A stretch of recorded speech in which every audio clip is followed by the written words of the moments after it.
Okay, Mac, let's get to the next game on our Big Four breakdown. Number 8, Miami of Florida, playing at USF at South Florida. If my Florida geography is right, they are driving north to play South Florida. I find that Weird. funny. Or at least they're Where are they? driving They in Tampa? west. They're in Tampa, right? Tampa. Yeah, How do Tampa. you get South Florida out of Tampa? Not I don't really know. South I Florida. don't know, Mac. It's a good question. Right now, Miami, from what I've seen, is a 16.5-point favorite. This is a Right. primetime matchup, 7 p.m. on ESPN, the first matchup between these two teams since 2013. They've only played 6 times. And I think this game is interesting for so many reasons. Obviously, you have a top 10 Miami. You have Cam Ward, who right now is in the driver's seat for the Heisman Trophy. And you haven't seen Miami play anybody with a pulse, maybe the whole season. Sorry, Florida, but since Florida, at least, where they were in a really hostile environment and they looked incredible and absolutely handled business. So it's been weird because it's kind of tough to tell. We know what Miami is, we think we do, but they Right. haven't played anybody that can really challenge them yet. I'm not sure USF challenges them much more, but it's a road game. This is a USF team that's already played Alabama, had Alabama on the ropes late, and then they weren't able to shut it down, and then Alabama came back and won, but that was a very misleading final score. So I think this will be the biggest test of the year, kind of as you said earlier, Mac, for Miami. Yeah, I don't think there's any question about it. And the interesting thing, you talk about Cam Ward, and I think he's clearly the reason this game is in primetime. Everybody wants to see Cam, wants to see what he can do playing against this team, playing against this defense. I do think will be one of the bigger challenges. With Florida, it's still like, listen, they're an SEC team, right? They've got SEC guys. They have dudes that are big, strong, probably could have went anywhere in the country, but they went to Florida. So I don't want to discount that or discredit that, and I know you're not either. But just to see this execution, to see where Miami is right now and doing what they're supposed to do.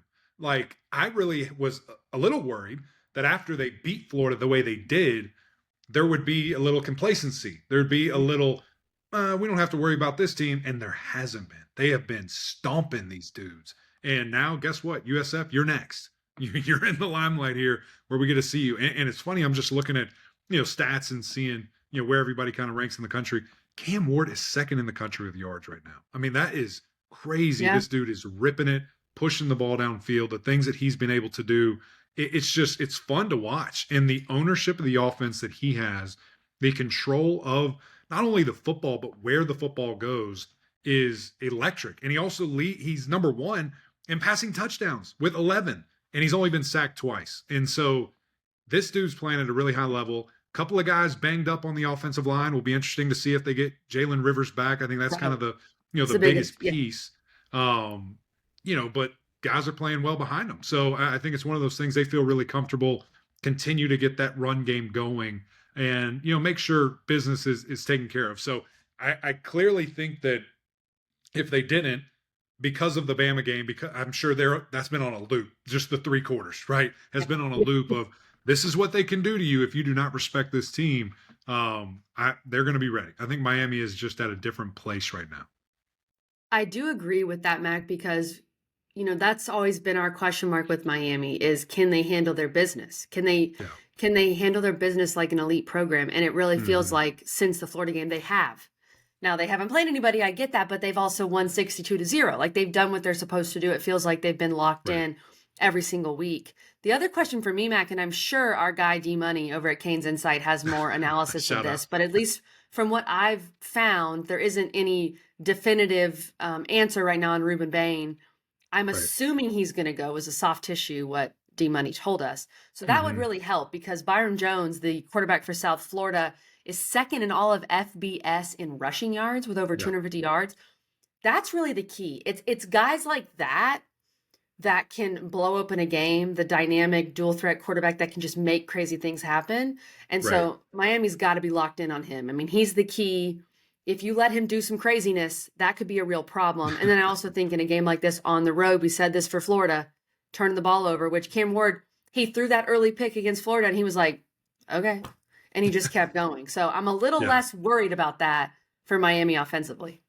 Well, and I think when you look at, when you have a quarterback that is that mobile, your guys got to be paying attention, right? Let's stay in our rush lanes. Let's stay disciplined, stay in our gaps.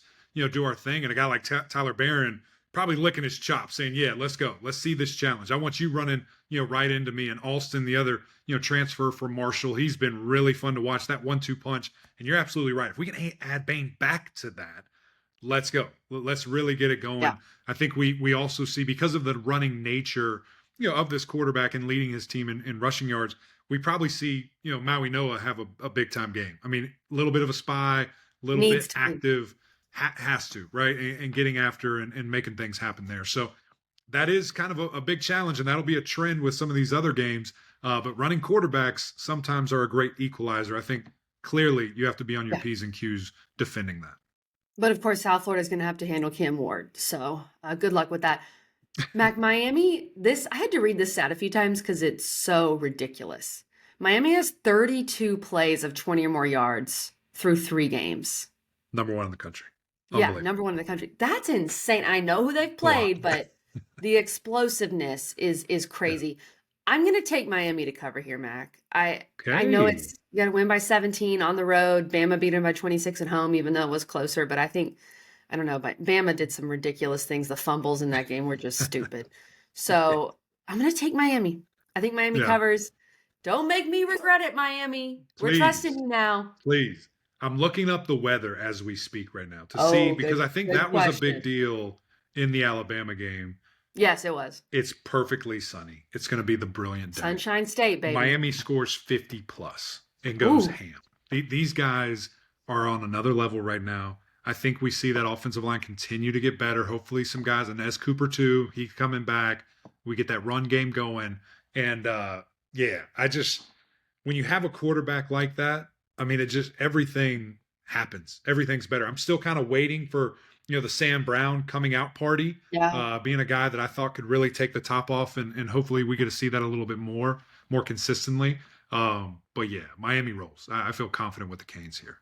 And Mac, I think you're exactly right. I think that game is at 7 p.m. because they want Cam Ward in primetime. I know Oklahoma, Tennessee is the big game on ABC or whatever, but they put him in primetime for a reason.